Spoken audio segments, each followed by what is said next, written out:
ඔයාටත් මෙහෙම වෙලා තියෙනවද? ඔයා කැමති ඕනම තැනකට යනවා. හිතන්නකෝ පාටි එකකට වගේ.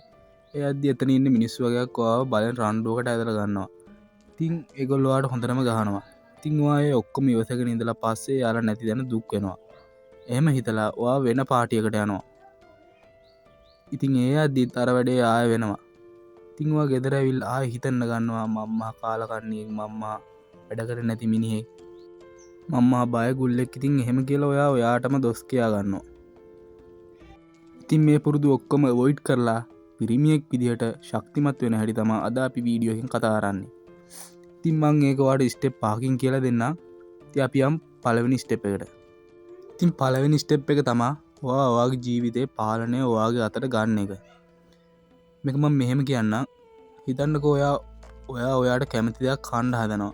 ඉතින් තව මිනිහෙක් ඇවිල්ලා ඔයාට ඒක කන්න එපා කියනවා. ඉතින් ඔයා ඒ මිනිහා කියන එක අහලා ඒක නොකා ඉන්නවද? එහෙම නැත්නම් ඒක කනවද? ඉතින් ඔයා ඒ මිනිහා කියන එක අහලා ඒක කෑවේ නැත්නම් ඔයා බඩගින්නේ මැරෙනවා. ඉතින් ඔයා කෑවොත් ඔයා ජීවත් වෙනවා. ඒකම තව උදාහරණකින් කිව්වොත් ඔයාගේ ජීවිතේ මොකක් හරි වැඩක් කම්ප්ලීට් කරන්න යනවා. ඉතින් ඔයා අතින් වැරද්දක් වෙලා ඒ වැඩේ කම්ප්ලීට් කරගන්න බැරි වෙනවා. ඉතින් ඒකට හේතුව ඔයා.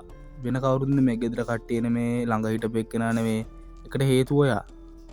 ඉතින් එහෙම කියලා ඔයාගේ ජීවිතේ පාලනය ඔයා අතට ගන්න. ඉතින් දෙවෙනි ස්ටෙප් එක තමයි ඔයා අද ඉඳලවත් වර්ක්අවුට් කරන්න පටන් ගන්න ඕනේ.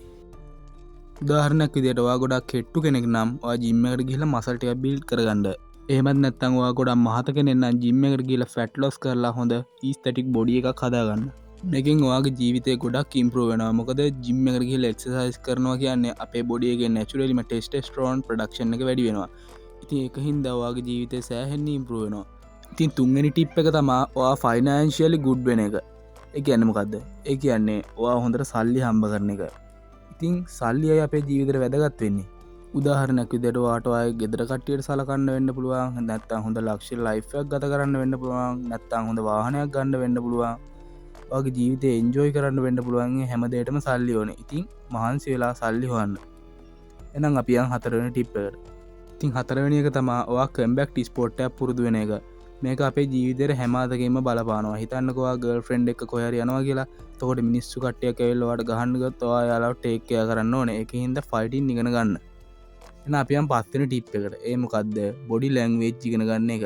ඉතින් බොඩි ලැන්ග්වේජ් කියන්නේ ඔයාට ඔයාගේ සෙල්ෆ් එක කාට හරි පෙන්වන්න ඕන නම් හොඳම එකක්. ඒ හින්දා හොඳට පොඩ්ඩක් hina වෙන්න පුරුදු වෙන්න. නැත්නම් සීරියස් විදිහට ඉන්න පුරුදු වෙන්න. ඉතින් ටික හරි කමන්නේ ඔයා ඔයාගේ බොඩි ලැන්ග්වේජ් ටික හදාගන්න. ඉතින් මං හිතනවා අද මේ ගෙනාපු වීඩියෝ එක ඔයාට උදව් වෙන්න ඇති කියලා. එහෙම වුණා නම් channel එක subscribe කරලා like කරලා channel එකත් එක්ක දිගටම එකතු වෙලා ඉන්න. ඉතින් ඊළඟ වීඩියෝ එකෙන් සෙට් වෙමු. wish you all the best.